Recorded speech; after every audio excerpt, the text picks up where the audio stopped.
On a quiet city street, a black woman working at a used bookstore juggled caring for her 12-year-old brother and scraping by.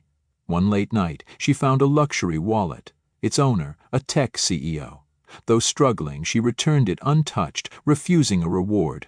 Unbeknownst to her, he saw her toss the cash envelope away. Moved by her integrity, he returned the next day, with a thank you and a plan to build something meaningful together. Before we dive in this story, let us know where you're watching from. We love to hear your thoughts. It was nearly 6:30 when Amira Lewis stepped out of the bookstore, the same narrow shop she'd walked into every day for the past 3 years. Roseleaf Books was a second-hand nook, tucked between a shuttered laundromat and a Korean deli that always smelled of sesame oil and ginger. The city around her moved fast, horns, heels, breathless trains, but the shop was her pause button. Dusty corners, cracked spines, peace. She adjusted the strap of her canvas tote over one shoulder, the weight of leftover books tugging at her collarbone. Her phone buzzed as she passed under a flickering street lamp, and she answered with a tired grin already pulling at her lips. "Have you eaten yet? And don't tell me it's instant noodles again," Caleb's voice came through the line, half teasing, half concerned. Amira laughed softly, the kind of laugh that still held warmth even after a long shift. "I grabbed a sandwich at lunch. That counts, right?" she said. "You're slipping," he quipped. "You're supposed to scold me, not match me." "Well, consider this a sibling solidarity night," she replied. "Just don't stay up too late. That math quiz isn't going to pass itself." Caleb was 12, all elbows and opinions, with a head full of questions about the universe and a stubborn refusal to go to bed on time. Since their mom passed away 3 years ago and their dad had disappeared long before that, it had been just the two of them. Amira, 20 at the time, had dropped out of her final semester in college and traded essays for shift work, learning quickly how to balance bills with bedtime stories. She wasn't just his sister. She was his guardian, his cook, his homework coach, and sometimes his only sense of safety. Caleb was funny, bright, and heartbreakingly thoughtful. He called her sis, but cared for her like she was breakable. He watched her, even when he pretended not to. And that night, like so many others, he was the only one who asked if she'd eaten. "Hey," he added after a beat, voice lowering a little. "Don't take the shortcut through Jefferson, it's late." She paused at the crosswalk. The shorter route cut diagonally across several side streets, dim and mostly empty this time of night. But her legs were sore, and the thought of 15 extra minutes on concrete made her sigh. "I'll be fine," she replied, almost to herself. "Just be careful," he said. She didn't promise, just said, "Talk to you later," and slipped the phone back into her coat pocket. The shortcut wasn't dangerous, just forgotten. One of those parts of the city that had been left behind when glass towers rose, old brick facades, rusted fences, empty sidewalks. Amira walked in silence, her boots tapping in a slow rhythm as she passed shuttered shops and sleeping stoops. A light drizzle began to fall, brushing the air like breath. That's when she saw it. Near the curb, half covered by a discarded newspaper, was a black leather wallet, sleek, unscuffed, out of place. She stopped, eyes narrowing as she scanned the empty street. No footsteps, no sounds, just the hush of evening. Slowly, cautiously, she bent down and picked it up. The leather was smooth and rich to the touch, not the kind of thing you bought on sale. She flipped it open. Her breath caught. Hundreds of dollars in crisp bills were folded with almost surgical neatness. A black credit card gleamed from its slot, the kind she'd only ever seen mentioned on finance blogs, rumored to be invitation only. And tucked behind the ID was a business card. Julian Reed, Reed Tech Group. She recognized the name, even if she couldn't place the face. One of those powerful types always mentioned in tech roundups, headlines about mergers and patents and product launches. The ID confirmed it, Julian Reed, age 60. The address matched the towering steel and glass structure she passed sometimes on the bus, always half hidden in fog and ambition.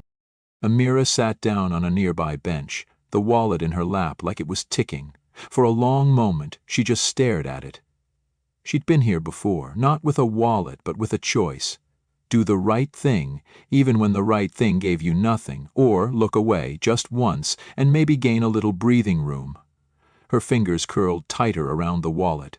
She could take a bit. No one saw her pick it up. No cameras, no witnesses.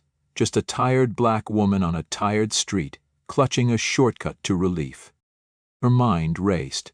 She was 2 weeks behind on rent. Her boots had a small hole she kept pretending not to notice. Caleb needed new shoes. His toes were starting to press against the edge of his soles.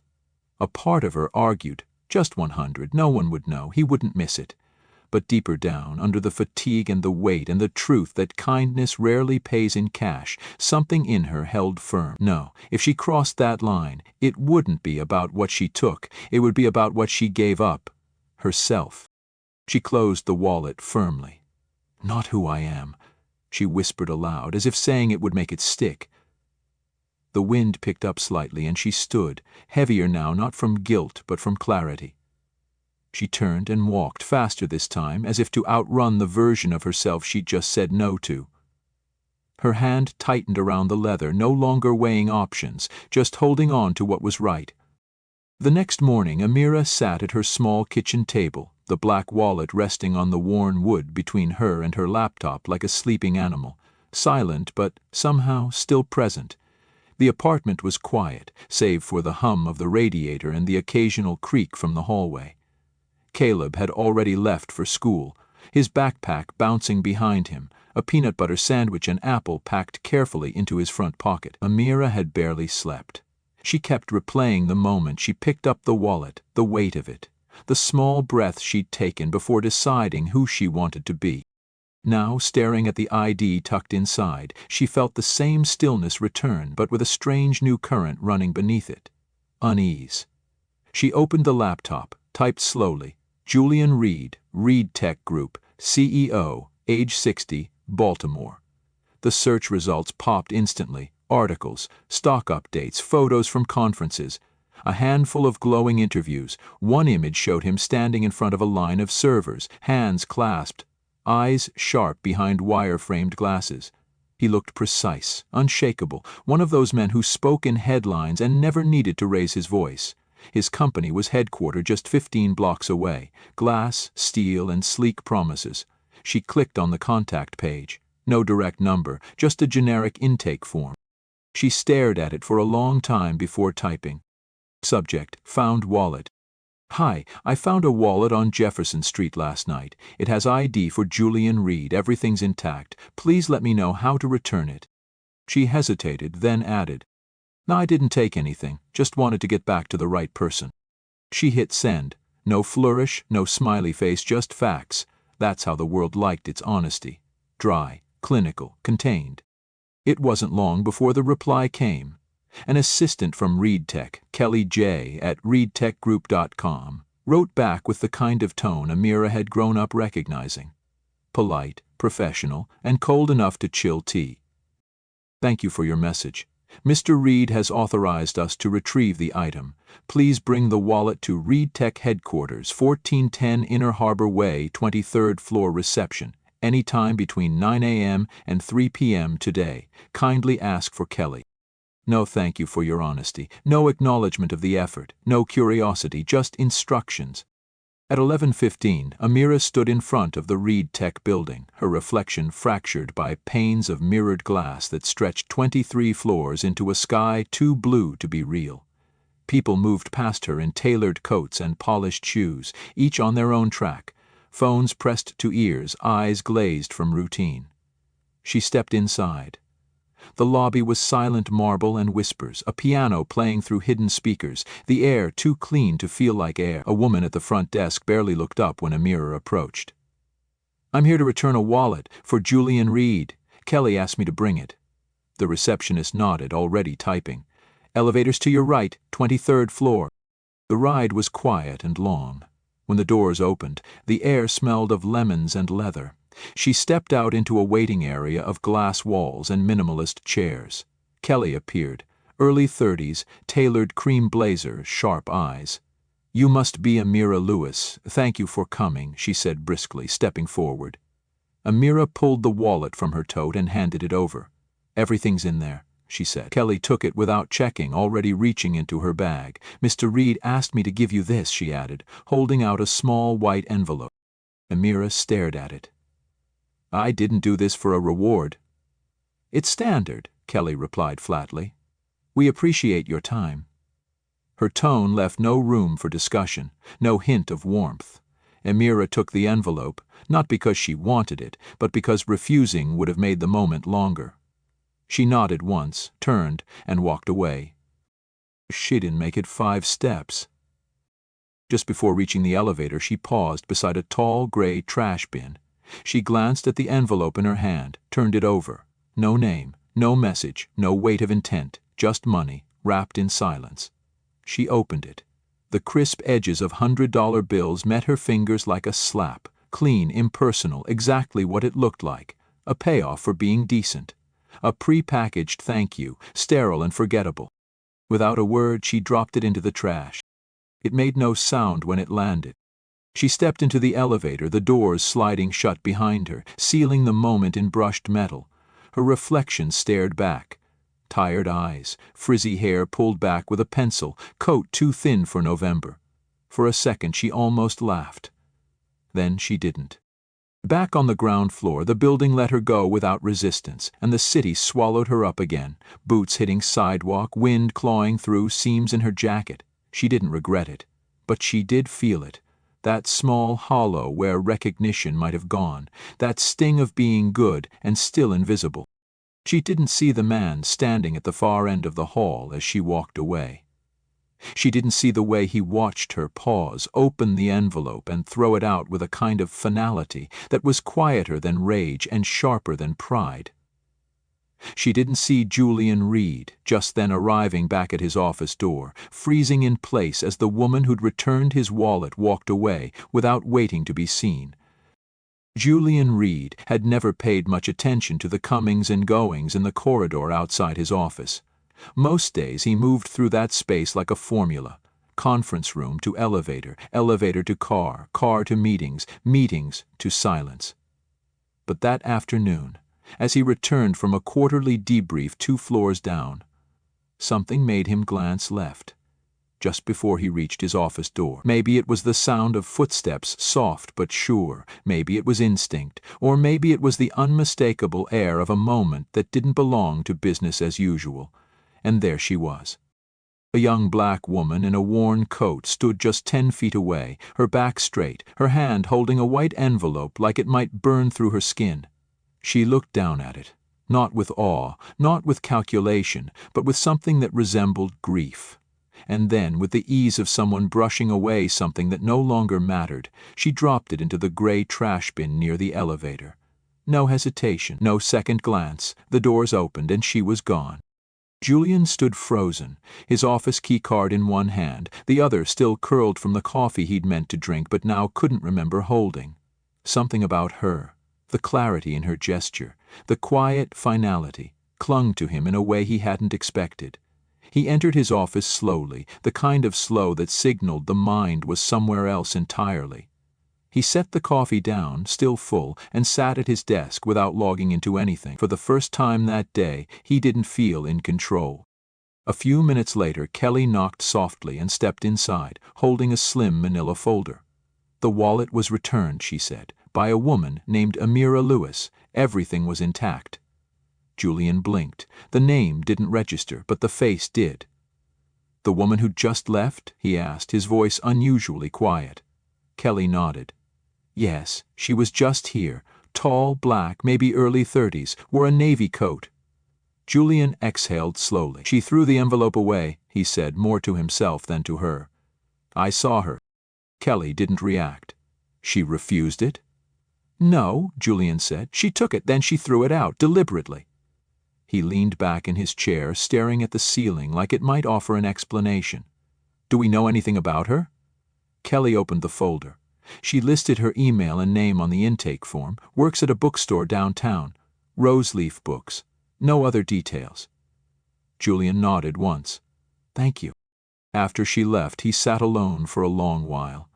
Outside, the city moved in its usual rhythms, horns, brakes, footsteps lost in corridors, but inside that office, something had shifted. In his 60 years, Julian had mastered every kind of metric: productivity, profit, efficiency. He knew how to assess people, how to read intention before it reached the surface. He had been thanked 1,000 times, flattered twice as much. But what haunted him now was the absence of any of that from her. No expectation, no softness, no greed. Just an act done and discarded, like her own worth had never been invited into the equation. That night Julian didn't sleep well. He read through 2 contracts without remembering a word. He answered emails out of order, then deleted them before sending. Around 2 a.m. he stood at his kitchen counter with a glass of water he didn't drink, thinking of the way her shoulders squared when she walked away. Not proud, not angry, just done. The next morning he rose earlier than usual, pulled on a navy sweater over his dress shirt, and told his driver he'd be walking for a bit before heading to the office. He made his way down to Roseleaf Books, a name he hadn't heard before but which already felt etched into something personal. The shop sat on a quiet block nestled between buildings that had seen better decades. The front window was fogged with condensation, faint letters painted in soft green above the door. A handwritten sign read "Yes, we're open," with a small note beneath it: "Please don't rush, books take their time." Julian stepped inside, and the world hushed. Not in the sterile way his office did, but in a way that felt like someone putting a gentle finger to their lips and whispering, "Stay a while." The smell of paper and old wood was immediate. A low hum of classical music trickled from behind a shelf. Near the back, Amira was crouched beside a row of poetry collections, restocking with quiet care. She didn't see him at first. He didn't speak. He didn't even know what he was looking for, only that whatever he had seen in that hallway hadn't left him. And now, standing in the soft light of a store that felt more like a sanctuary than a business, he realized something unsettling. He had spent his life surrounded by people who wanted something from him. This woman had wanted nothing, and somehow that made her unforgettable. Julian didn't speak to her that first day. He walked through the bookstore like any other customer, slow, observant, anonymous. He ran his fingers across the faded spines of second-hand hardcovers, paused at a display of memoirs, pretended to consider a copy of Baldwin. He watched her from a quiet distance, never staring, just noticing. The way she moved, efficient but unhurried, always with purpose. The way she greeted each customer, not with the forced perkiness of retail, but with a grounded, calm presence that made people relax without realizing they had. She recommended books like she knew the weight they carried. She smiled rarely, but when she did, it felt earned, never transactional. Julian stayed 15 minutes, bought a used collection of essays, and left without saying a word. He told himself it was curiosity, nothing more. But he came back 3 days later, then again the following week. Each visit revealed something new. One afternoon he saw her help an elderly woman with a cane navigate the narrow aisles, gently setting a stool near the window so she could rest. Another time she quietly slipped a wrapped sandwich into a donation box behind the register. No note, no announcement. Once a young girl spilled a cup of cocoa near the children's corner. Amira knelt to clean it up, not with irritation, but with a soft murmur that made the child stop crying. She wasn't trying to impress anyone. She wasn't trying to be seen, and that, more than anything, made Julian look harder. Each visit peeled away something in him, too. Layers he didn't know he'd built. For decades he had measured people by their efficiency, their cost, their output.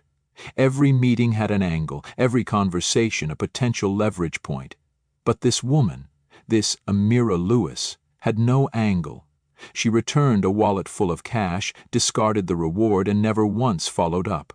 There were no social media posts, no messages asking for recognition, no performance of goodness, just decency, delivered and forgotten. One chilly Thursday morning, Julian arrived just after the store opened. It was quiet, warm with the scent of cinnamon and dust, a kettle hissing faintly somewhere in the back. Amira stood near the front counter, arranging a new stack of staff picks. Her hair was tied back, a pencil still tucked behind one ear.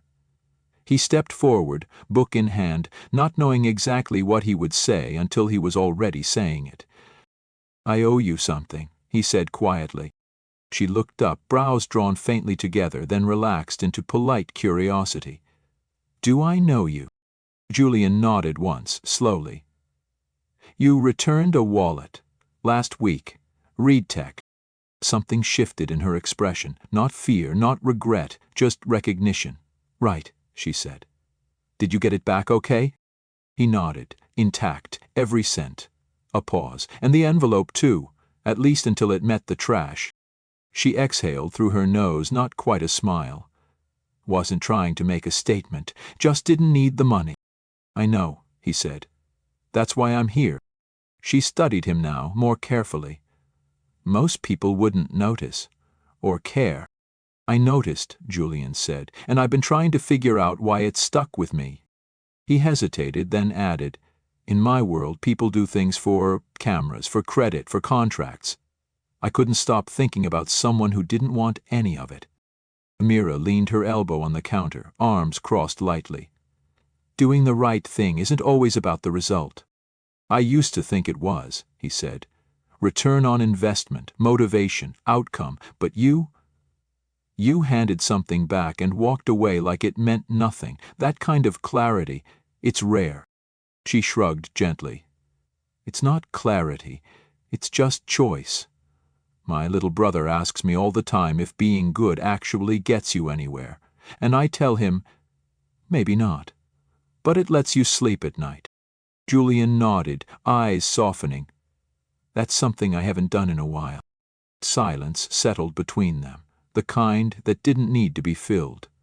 It wasn't a moment of transformation, not yet, but it was the first crack in a wall he had kept solid for too long, and for the first time in a long time, he didn't feel like a CEO delivering a message. He felt like a man owning a debt that wasn't about money, but meaning. He reached into his coat pocket and pulled out a small card, not glossy, not branded, just his name printed plainly. "No assistant, no follow-up, just if you ever need anything, or if you just want to talk. Off the record." She took the card but didn't look at it, just nodded once. "I'll think about it." Julian didn't push. He thanked her again, turned and left the shop with a book under his arm and something heavier lifting from his chest. He didn't know what came next, but he knew this. She had returned more than a wallet. She had returned a part of him he'd long stopped missing. His belief in quiet goodness, and for that, no reward would ever be enough. The very next morning, Julian returned to the bookstore, not with a book, not with another quiet thank you, but with a question that had kept him awake all night. "What if we built something around what you did yesterday?" Amira, still unpacking a box of donations, looked up warily. "Built what?" "A project," he said, "a real one, something for the people who do the right thing when no one's looking. People like you." She blinked, unsure whether to laugh or leave. But Julian wasn't pitching, not in the way men like him usually did. He wasn't selling a dream or buying redemption. He was standing in front of her, not as a CEO, but as a man still haunted by the soundless moment when she dropped that envelope in the trash and walked away. They sat down at the back of the store, on mismatched chairs beside a crate labeled Literature AL. Julian sketched the first threads of an idea, grants for acts of quiet integrity, reading corners in underfunded schools, book drives led by teens, small but steady investments in dignity. He didn't have a name yet. But Amira did. Page forward. "It's what you do when you're not waiting for applause," she said. "You just keep going, keep turning pages." Julian nodded, and from that moment the project began. Not in a boardroom, not on a timeline, but on the back of a torn notepad with 2 mugs of instant coffee between them. And now, exactly 1 year later, the bookstore hummed with a quiet kind of celebration. From the outside, rose-leaf books looked the same, weathered, narrow, easy to miss. But inside it had grown into something larger, not bigger in size, but in soul. The back corner that once held dusty boxes was now the page-forward nook, a soft open space for kids and anyone else who needed to sit still long enough to feel seen. On the walls hung stories, handwritten letters from people across the city who had been quietly helped by a stranger, or who had once chosen right when wrong was easier. Amira moved between shelves, refilling cinnamon tea, picking up wrappers, handing out books with her usual calm. There were no banners, no speeches, just familiar faces, warm light, and the hum of small voices finding something they didn't know they'd been missing. Julian stood quietly near the poetry section, watching her work, not with admiration but with clarity. This was never his to lead. He had offered a bridge, but she had laid every brick. At one point he stepped forward and handed her a book, The Fire Next Time, first edition, wrapped in brown paper. "This belongs here," he said. She looked down at the cover, fingers tracing the edge. "Someone's going to read this and realize they matter." "That's the point," he said. As the last guests filtered out and the dusk settled low, the little shop breathed easier. Jazz played from the old radio. A child dozed in the reading corner with a sticker-covered copy of Frog and Toad still open in her lap. Amira adjusted the blanket on her shoulders, then turned and met Julian near the front window. He held his paper cup like it had meaning. "You know, 1 year ago today I watched you do something no one was supposed to see." She said nothing. He added, and that moment became the first line in a story I didn't know I needed to read. She looked out the window, not smiling, just steady. "You didn't need me for this, Julian." "No," he said, "but I needed what you reminded me of, that doing the right thing doesn't need witnesses, just courage." They stood for a while in that hush, not talking, not planning, not building anything new, just being. Outside, the signs swung softly in the breeze. Inside, the shelves held more than books. They held proof that change doesn't always shout. Sometimes it walks into a room quietly, with a torn coat and an envelope it never wanted. And sometimes someone notices. Not a year later, but right away. Outside, a gentle rain had begun to fall, the kind that didn't rush people home but made them pause in doorways, tug jackets tighter, and tilt their faces to the sky. The glow from rose-leaf books spilled softly onto the wet sidewalk, pooling in golden puddles beneath the awning. Inside, Amira turned the sign to closed and leaned her forehead briefly against the glass, the quiet of the evening settling around her like a familiar coat. Julian stood a few steps behind her, hands in his pockets, watching as she moved through the space, turning off lights, straightening a crooked stack of books, collecting a forgotten mitten from the reading corner. He didn't offer to help. He knew she liked to close on her own. When she finally turned, their eyes met, not in farewell, but in recognition, of time shared, of work done, of something built not from strategy, but from stillness and choice. He nodded once, the kind of gesture that meant everything and didn't need explaining. "You did good," he said quietly. Amira gave a small shrug, then smiled. "Not wide, not showy, just real." "So did you, in your own way." They stepped outside together, under the soft drizzle and the hush of a city finally winding down. No cameras. No ceremony, just two people who had learned through a lost wallet and a discarded envelope that the smallest acts, done with no audience, no credit, could ripple wider than they ever imagined. As Julian walked off down the block, coat darkened with rain, Amira remained for a moment on the steps of the bookstore, watching him disappear into the fog of street lamps. She didn't wave. She didn't call out. She just stood still, hands tucked into her sleeves, heart steady. Behind her, the bookstore glowed on. And somewhere, tucked between the pages of a donated novel or scrawled in a child's handwriting on the wall of the reading nook, the story continued. Because kindness doesn't end with applause, it carries on in silence. Page by page, person by person. Forward. Join us to share meaningful stories by hitting the like and subscribe buttons. Don't forget to turn on the notification bell to start your day with profound lessons and heartfelt empathy.